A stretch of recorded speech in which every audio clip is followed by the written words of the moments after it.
लड़के के बर्थडे पे उसके साइंटिस्ट पापा ने उसे एक रिस्ट बैंड गिफ्ट किया, लेकिन जैसे ही उसने वो बैंड पहना, उसके हाथ से खून निकलने लगा। उसके पापा घबरा गए और बोले, अब यह बैंड कभी नहीं उतरेगा, पर फ्यूचर में बहुत काम आएगा। ये कहकर वो अचानक घर से गायब हो गए। टाइम बीतता गया और साल 2067 आ गया।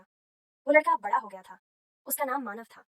वो एक ऐसी कंपनी में काम करता था जो ऑक्सीजन बनाती थी। मानव दिन रात काम करता था ताकि अपनी बीमार वाइफ का इलाज करा सके। पूरे शहर में ऑक्सीजन की कमी थी। बचे हुए लोग ऑक्सीजन मास्क पहनकर सरवाइव कर रहे थे, और इन मास्क से भी बहुत लोग बीमार पड़ रहे थे। अगर ये चलता रहा तो पूरी दुनिया खत्म हो जाएगी।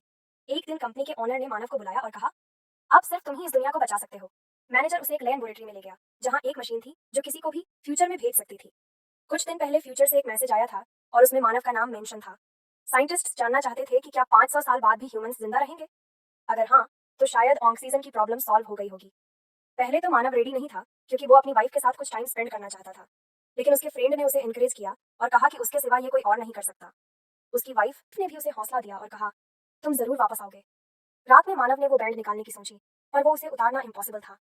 अब मानव फ्यूचर में जाने के लिए रेडी था। वो टाइम मशीन में बैठा और जैसे ही वो एक्टिवेट हुई, उसे 500 साल आगे भेज दिया गया। जैसे ही वो फ्यूचर में पहुंचा, उसने देखा कि सारी बिल्डिंग्स डिस्ट्रॉय हो चुकी थी और हर तरफ पेड़ उगाए थे। उसे एक स्केलेटन भी मिला जिसके पास उसका ही नाम लिखा गया। उसे एक बहुत पुराना मोबाइल फोन मिला, बिल्कुल वैसा ही जैसा वो 500 साल पहले यूज करता था। फिर उसे एक और बैंड मिला जो बिल्कुल वैसा ही दिख रहा था जैसा वो पहने हुए थे, पर ये ग्रीन कलर का था।